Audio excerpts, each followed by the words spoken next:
Professor, já vamos para as perguntas. A primeira pergunta é um pouco mais biográfica de formação do senhor.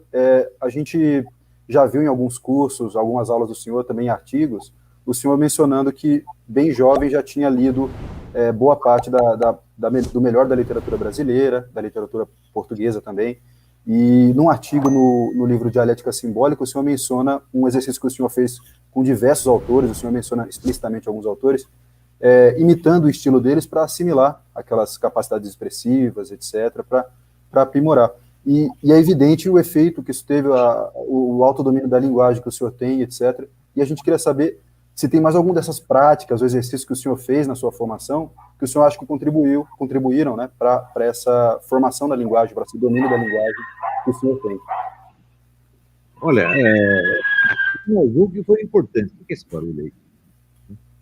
Tem algum cachorro aí?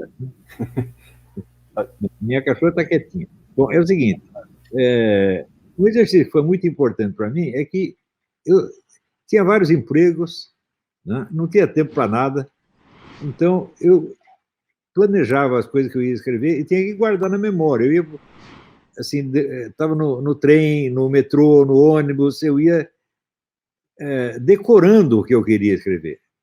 Isso, para mim, foi fundamental. Talvez tenha sido o exercício mais importante da minha vida, porque isso me ensinou a pegar, vamos dizer, o sentido da forma do texto, a forma integral do texto, guardá-lo todo na memória, com começo, meio e fim, e então você sente a harmonia do conjunto, não só das frases soltas, tá entendendo? E isso aí, qualquer pessoa que lê os meus artigos vê que eles nunca se perdem, eles sempre têm uma ordem interna, a ordem às vezes sutil, parece que vai mudar de assunto, mas não muda, volta, né? Eu fui aprendendo, essa seria a arte da composição, na verdade, né? Eu fiz isso durante muitos anos, né? Eu, assim, casei muito cedo, tinha filho, tinha que trabalhar, às vezes tinha 3 empregos ao mesmo tempo, né? Então não dava muito tempo para sentar e escrever, né? Então, ou eu lia no ônibus, lia no metrô, e compunha as minhas coisas também no ônibus e no metrô. Isso foi... Olha, atrapalhou, eu achava ruim, mas hoje eu acho que foi bom. Perfeito. Então, decorar, né? Eu sempre acho bom decorar texto, decorar poesia, isso é muito importante. Decorar música. Eu lembro que até em São Paulo eu dava um curso que eu tocava a Quinta Sinfonia de Beethoven 50 vezes. Falei assim, vou ter que decorar cada nota, desgraçado. Você não sabe tocar nada, nem não sabe tocar nem campainha. Mas você vai lembrar tudo do começo até o fim. Eu fazia isso muitas vezes. Eu tinha uma tia que morava perto de casa, ela tinha uma bela coleção de discos, né? E uma vez eu fui lá e estava ouvindo lá a Quinta Sinfonia e vi atrás uma explicação da estrutura da música. Eu nunca tinha pensado nisso, né? Daí o cara dava o sentido da ordem interna da coisa e da forma total. Eu falei, isso que ele fez aqui com essa música, eu tenho que fazer com todas.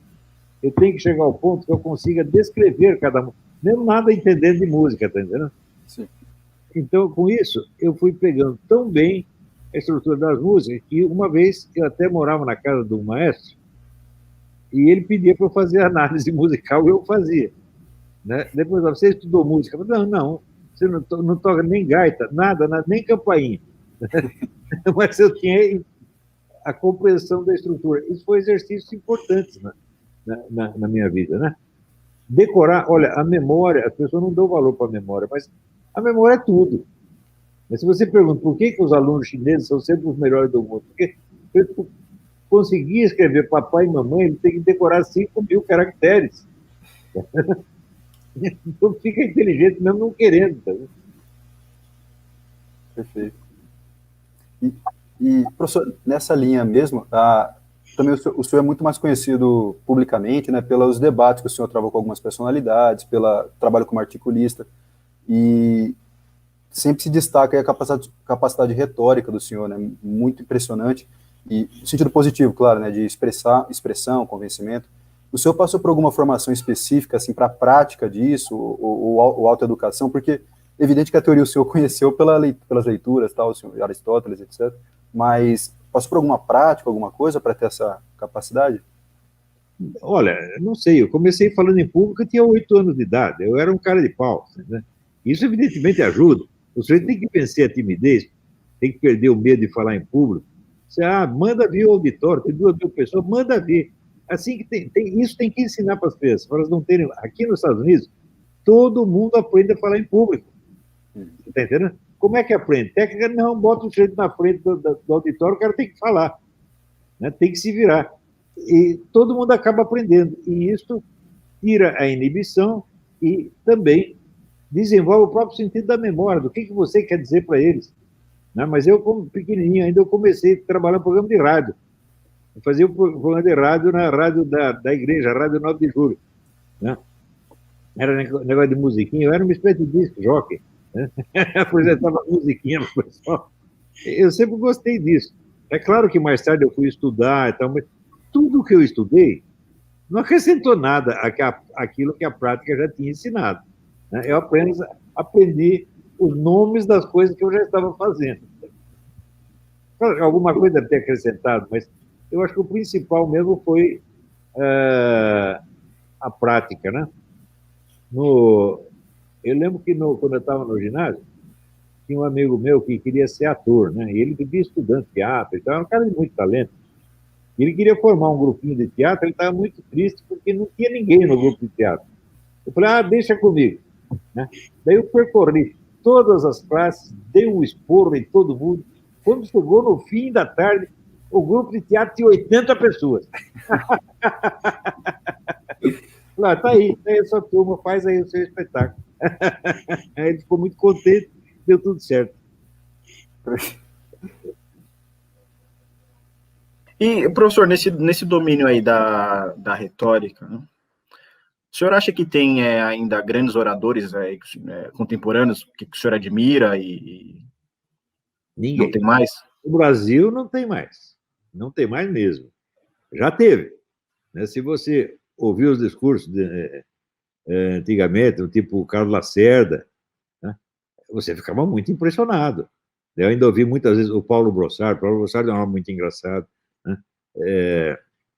E oradores de outra época, que a gente só conhece por escrito, não tinha gravador. No tempo do Rui Barbosa não tinha gravador. Né?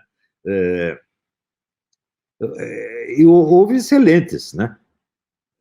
De qualquer modo, de modo geral, o padrão dos políticos era muito, muito maior. E era tudo muito mais interessante. Você nem imagina. Mesmo porque não tinha essa porcaria, essa frescura politicamente correta, as pessoas falavam do jeito que eles davam na cabeça, né? Eu lembro até uma discussão que tinha uma deputada também muito eloquente, chamada Conceição da Costa Neves, né? E ela estava discutindo com o Carlos Lacerda, e ela disse assim: senhor Lacerda, o senhor é um purgante. E ele respondeu: e a senhora é o efeito. Imagina se fizesse isso hoje, ia para a cadeia. Antigamente a vida era muito... Eu tenho dó de pessoas jovens, viu? Porque eu vivi numa época onde tudo era imensamente mais divertido. E nem por isso a sociedade era pior do que agora, mas era muito melhor. Você não tinha tanto crime, não tinha tanta violência, não tinha tanta maldade. Né? Hoje o pessoal tem medo de palavras. Né? Aristóteles dizia: a palavra cão não morde. Né? Mas hoje você fala cão, o sujeito já sente a mordida. Né?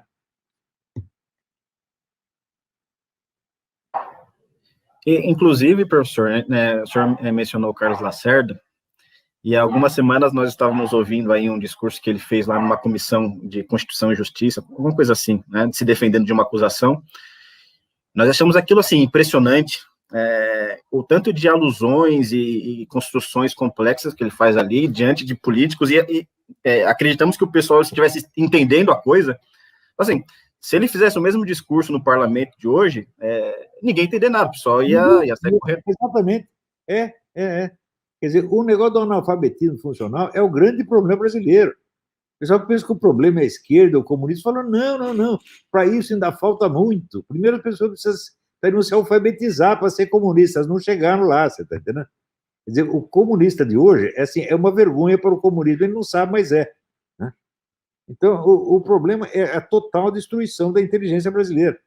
Isso, é claro, foi culpa da esquerda, porque eles dominaram todo o sistema educacional e o transformaram num instrumento para fazer militantes e votantes e eleitores. Só serve para isso, não serve para absolutamente mais nada. Então, eles são culpados disso e acho que devem pagar por esse crime, sim. Né? Uma vez eu vi ter uma reunião de ex-ministro da Educação, eu falei, olha, o certo seria juntar todos e mandar todos para a cadeia. Porque o que eles fizeram para o Brasil é um crime, não há como descrever o crime, porque, você veja, é da escola da educação que sai a própria classe política. Então, se a classe política vai ficando cada vez mais burra, os problemas mais simples cada vez têm menos solução. Você não vê uma discussão inteligente sobre o que quer que seja. Tudo é resolvido na base da torcida, você está entendendo? Da torcida ou da propina. Esses são os fatores retóricos que existem, é isso. Você junta a torcida para intimidar o outro ou você solta um dinheiro na mão dele. É isso? Ou nega propinas. Negou, isso também é um argumento fantástico. Né?